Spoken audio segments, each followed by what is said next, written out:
Welcome back, everyone, to EA's headquarters here in Redwood City, California. I'm Jimmy Conrad, alongside Dan Gaskin and Mike LaBelle, and we're really enjoying this show. We've done our favorites. We've done our players to watch. Now it is time for our dark horses for this eWorld Cup. And I am going to go first. I'm going all North America, everybody, okay? I'm going with a Mexican-American, Joxon. I'm going with NYC Chris after that. We're going to start with Joxon first. He had a tremendous start to this season. He was very good. He came out of the gates, really put himself on the radar as a player to watch. He did take some time off to do some school stuff and some off-the-field stuff, as I like to say.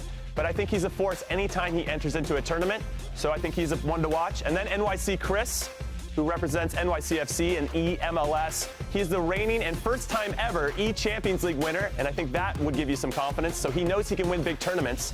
And then finally, we're going north of the American border to Canada with Rogue Goal Machine. Maybe this hasn't been the tournament, or excuse me, the season where he's really lit it up and gotten far, but he still has the talent to make it happen and make a deep run. So those guys are my dark horses. NA all day, North America represent. I'm very excited to see how these guys are going to perform, and I think they have the goods to make it happen.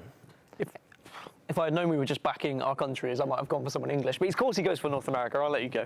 Yeah, do I get 3 or 4 names that I can drop here? Hey, by the way, I have a dark horse. I'm going to name the rest of the competition. My name is Jimmy Conrad. Well, congratulations. You probably picked the winner. So I'm looking at, and I don't know if I want to call him the unknown Frenchman. I'm going to say, actually, the overshadowed Frenchman. We're looking at Rafsu, because people don't talk about him the same way they talk about someone like PSG Dax or someone like Maestro. But I don't know why not. This man shows up, he's very consistent, he looked good last year at playoffs, he's tactical, he's a big moment player, he's got emotions in the right direction in my opinion. He's not going to fault if he goes down. We've seen him make multiple comebacks. He's got a lot of self-belief, clever mindset, strong mindset.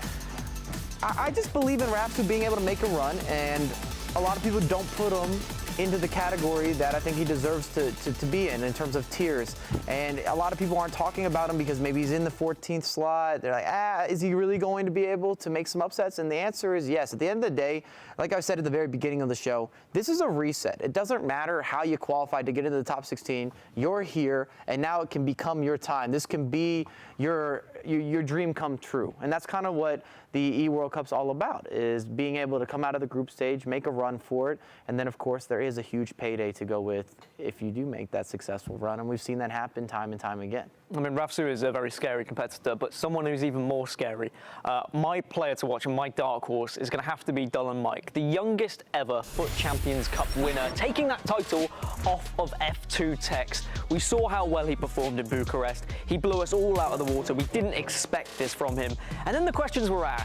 Was he going to be able to continue this form? Was he going to be able to continue being one of the best players around? He dropped off a little bit, but he also didn't qualify for that many tournaments this season, so he wasn't given the opportunity to maybe demonstrate what he was made of.